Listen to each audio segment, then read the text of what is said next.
During a live television interview, Serena Williams was completely caught off guard when she received a heartfelt message from the president of Burkina Faso, Ibrahim Traoré. What started as a light conversation quickly turned into a deeply emotional moment that moved the tennis icon to tears. The audience, expecting laughs and light banter, was stunned into silence. Online, the clip spread like wildfire, with many praising the sincerity behind President Traoré's words. The studio was full of energy. Serena had agreed to the interview to talk about her retirement, family life, and what comes next. Everything was going as planned until the host suddenly paused, one hand pressed to his earpiece, smiling as if holding onto a surprise. "Serena, we have a special guest who wanted to send you a message," he said. The big screen behind her lit up. Serena turned, expecting something casual, maybe a friend, a family member. Instead, the face of President Ibrahim Traoré appeared. She blinked in surprise. Sitting up straighter, the audience gasped. No one had seen this coming. "Madam Serena," he began warmly, "you may not know me personally, but your story has touched my heart and the hearts of my people." The room fell quiet. The energy shifted. Serena smiled, not yet knowing how deeply his words were about to reach her. Traoré's voice softened as he continued, "Today, I don't speak to the champion the world sees on the court. I speak to the woman behind it all, a woman who carried the weight of dreams." Serena's eyes widened. There was something in his voice, calm but deeply personal, that told her this was about to become more than just a kind message. The host leaned back slightly, sensing the shift in the room. The crowd, which had been buzzing moments before, fell completely silent. President Traoré's voice remained steady, but there was emotion behind every word. "Serena, I come from a place where young girls watch you play on old television sets, sometimes in rooms packed with people, where one flickering antenna brings your matches to life. They see you, a woman who looks like them, holding trophies the world once said you could never win. And in that moment, they start to believe." Serena's lips quivered. She hadn't expected this. She looked down for a moment, blinking fast to keep the tears from falling. Traoré continued, unwavering, "I wanted you to know when you fought on the court, you weren't just chasing titles. You were carrying the dreams of millions who were never told they were allowed to dream." The audience sat frozen. Some had already begun wiping tears. Serena raised a hand to her face, her breath catching. The host whispered, barely audible, This is powerful." There was no smile left on Serena's face. Her eyes were glassy, her expression heavy. She was doing everything she could to stay composed. As the lights dimmed slightly, drawing all focus to the screen, Traoré leaned in closer. His voice dropped to a near whisper. "Serena, when a girl in Burkina Faso picks up a tennis racket carved out of wood, it's because she believes she can be like you. But what I admire most isn't the trophies. It's that you kept going, even when the world tried to break you. That's what real strength looks like. That's leadership." The words hit her like a wave. Serena pressed her fingers gently to her lips, trying to keep it together, but it was already too late. One tear slipped down her cheek, then another. The studio was still. The cameras zoomed in, capturing a side of Serena the world rarely saw, raw, vulnerable, human. Finally, she whispered, barely getting the words out, I don't know what to say." Traoré gave a gentle nod from the screen. "You don't have to say anything. Just know, you gave hope where there was none." And in that moment, the crowd erupted, not in celebration, but in a wave of emotional applause. The internet would soon light up with the clip, millions watching, sharing, reacting. But in that quiet moment on set, none of that mattered. The only thing that did was the weight of Ibrahim Traoré's words. After his final sentence, the studio fell into a heavy silence. Serena sat frozen, a tissue clutched in her hand, gently passed by the host. She took a shaky breath, trying to find her voice. "Mr. President," she whispered, her voice barely audible, "I never imagined my story reached that far, to little girls in places I've never even been." Her voice cracked. She placed her hand over her heart, fighting through the emotion. President Traoré's eyes softened on the screen. "It did, Serena. Not just in my country, across Africa, across the world. You became proof that struggle doesn't end you. It begins something greater. A few quiet claps rippled through the studio, but quickly faded. No one wanted to disturb the rawness of the moment. Serena looked down, then up again, struggling to compose herself. All my life, I just wanted to play tennis, she said softly. I didn't know I was carrying so many hearts with me. Traoré nodded gently. That's the beauty of true greatness. You inspire, even without realizing it. And at that moment, viewers across the globe felt it, that rare, chilling silence that follows something unforgettable. The host leaned forward, clearly moved. Mr. President, he asked, what made you want to share this message today? Traoré took a slow breath. Because I know what it means to feel invisible. My people fight every day for dignity, and the world often doesn't see them. But when we saw Serena stand tall against every doubt, every barrier, it reminded us that we, too, could stand. The audience was visibly shaken. Some were already in tears. Serena wiped her cheeks, looking back at the screen. Her voice trembled as she spoke. You don't know how many nights I cried, wondering if I could keep going. And to hear you say this, it makes all of that pain feel like it meant something. Traoré leaned in slightly, his tone calm and fatherly. Your pain became our courage, Serena. And courage, he paused, is more powerful than victory. There was a soft gasp from the crowd. A few more tears. Cameras zoomed in on Serena. No longer the fierce champion behind a wall of trophies, but a woman seen and understood. And at that moment, the interview, originally scheduled to last just 30 minutes, had turned into something far more powerful. Something history wouldn't forget. The interview was only supposed to last 30 minutes, but time had slipped away. Still, no one in the studio, or watching at home, wanted it to end. Serena, tissue still in hand, looked directly at President Traoré on the screen. Mr. President, she said quietly, I don't know what to say, except thank you. You reminded me why I fought so hard. Traoré smiled warmly. And I thank you. Serena, one day, I hope you'll visit Burkina Faso, so our daughters can look into your eyes and know their dreams are real. The studio erupted into applause.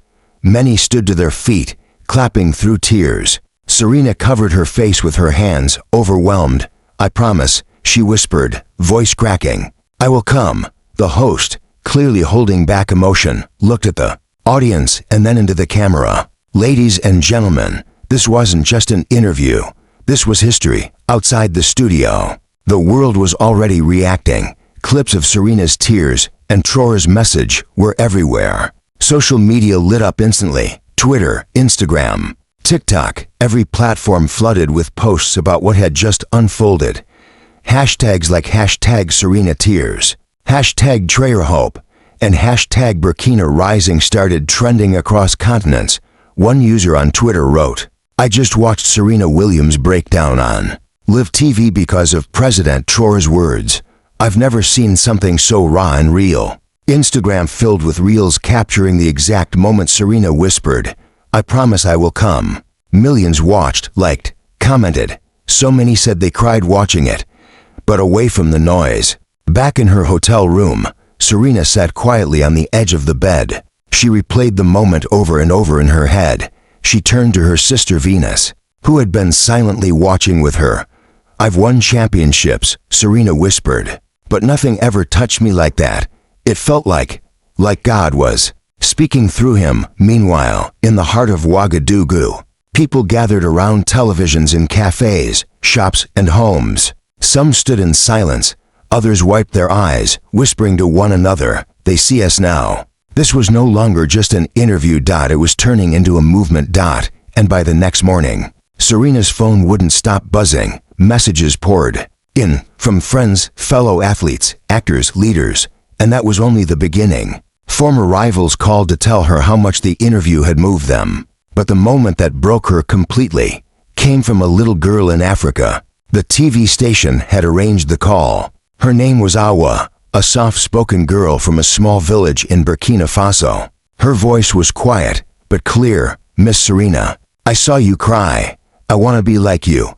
My racket is just made of wood, but I play every day." Serena's eyes filled with tears instantly. She pressed the phone to her chest, overwhelmed. Then she spoke, her voice trembling. "Awa, you keep playing. I promise you, I will come and meet you." There was a pause, and then a small, joyful sob from the other end of the line. Thank you. When the call ended, Serena broke down. She sat curled on the couch, crying. It hit her. This was no longer about tennis. It wasn't even about her legacy. It was about the hope now living in children she had never met. When President Traoré heard about the call, he quietly turned to one of his aides and said, "This is why I spoke, so their voices could reach her." That evening, away from the cameras and headlines, Serena and President Traoré spoke privately on a video call. Serena appeared with tired eyes, but a gentle smile. "Mr. President," she said softly, "I don't know how to thank you. You helped me realize my journey was never just mine."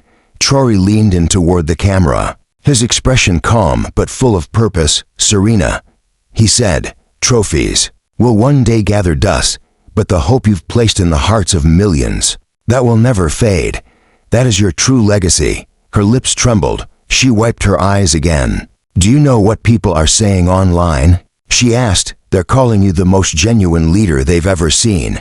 He smiled, just barely. "Let them forget me. Let them remember Awa, and every child like her. That's all I ask." Serena nodded, new tears falling. Then, "Let's do it," she said. "Let's make their dreams real." The call ended in silence, both of them wiping their eyes, but not from sadness, from something deeper, something shared. Neither of them knew it yet, but the world was already watching, already waiting for what they would do next. Within just 2 days, the clip of Serena's tearful reaction had crossed 100 million views. Talk shows replayed the moment over and over, and headlines everywhere carried one simple truth: Serena Williams brought to tears by President Ibrahim Traoré's message. Celebrities began posting their reactions online.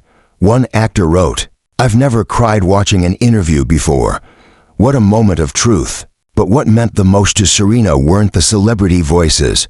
It was the flood of messages from everyday people, mothers, daughters, young athletes. Even boys who had never picked up a racket wrote things like, "For the first time, I believe I can chase my dream." In Burkina Faso, families gathered around small TVs and old radios. Their hearts swelled with pride. Some whispered, "Our president made the world hear us." Back in her hotel room, Serena sat quietly by the window, looking up at the stars. Her voice barely a whisper.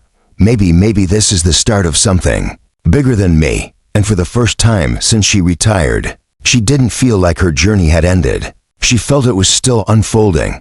The next morning, Serena's phone rang. It was her agent. "Serena," he said, his voice almost breathless. "The president's team reached out. They want to know, would you consider visiting Burkina Faso?" Her breath caught. The answer was already in her heart. "Yes," she said softly. "Yes, and Serena," he added, "millions online are begging for it. They're saying it would mean everything." Serena placed her hand over her heart, remembering Awa's voice. "Tell them I'm coming," she whispered. "Tell them I'll be there." At that same moment in Ouagadougou, President Traoré sat with his aides. His tone was firm, but full of care. "If she comes," he said, "it must not be about politics. It must be about the children. Let her see the hope she helped plant." When word leaked to the press that Serena might visit Burkina Faso, the internet erupted again. Hashtags like #Serena in Burkina began trending globally. But this wasn't just hype. People weren't asking for an event. They were asking for a miracle. News stations around the world started countdowns to her rumored arrival. Social media filled with photos of African children holding handmade wooden tennis rackets, smiling shyly at the camera with captions like, "Waiting for you, Serena." Serena quietly began packing, not just clothes, but dozens of tennis rackets, tennis balls, shoes. She turned to her sister Venus and said, "This isn't just a trip, this is a calling." Meanwhile, in the presidential office, Traoré addressed a small group with quiet resolve. "This isn't about fame," he said. "It's about showing the world that even in the smallest village, Dreams are still alive. As the flight was confirmed, Serena sat quietly on the edge of her bed, holding a small wooden racket, a gift from a fan years ago. Her fingers ran along its rough edges, worn with time but full of meaning. A tear slipped down her cheek. "I'm coming, Awa," she whispered. "I'm really coming." As the week built toward its peak, the world waited for a moment that felt bigger than sports, bigger than headlines, a moment that would speak straight to the heart. The sun was setting when Serena's plane touched down in Ouagadougou. Crowds were already waiting. The airport was packed with people waving flags of Burkina Faso, holding handmade signs that read, "Welcome, Serena. Our dreams live because of you." As Serena stepped off the plane, her eyes filled with tears. This wasn't a tour. This wasn't a press event. It was something deeply human. Children lined both sides of the path, many holding rackets carved from wood, some nearly half their size. Their smiles were wide, their eyes full of wonder. At the end of the runway stood President Ibrahim Traoré. Calm as always, he waited with a soft smile. When Serena reached him, he extended his hand, but she didn't take it. Instead, she wrapped her arms around him. "Thank you for bringing me here," she whispered, her voice breaking. Traoré nodded, his voice low. "No, Serena.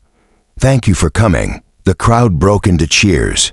Cameras flashed, flags waved, but Serena's eyes were already locked on one small face in the crowd, a little girl in a plain white dress, holding a wooden racket almost as tall as she was. Her eyes sparkled with quiet joy. Serena knew instantly that was Awa. Later that evening, in a small community center lit by hanging bulbs and buzzing with energy, Serena finally met her. Awa stood nervously at the edge of the room, clutching her racket, her voice a whisper. "Yes, Miss Serena," she said, as Serena knelt to meet her. Tears blurred Serena's eyes.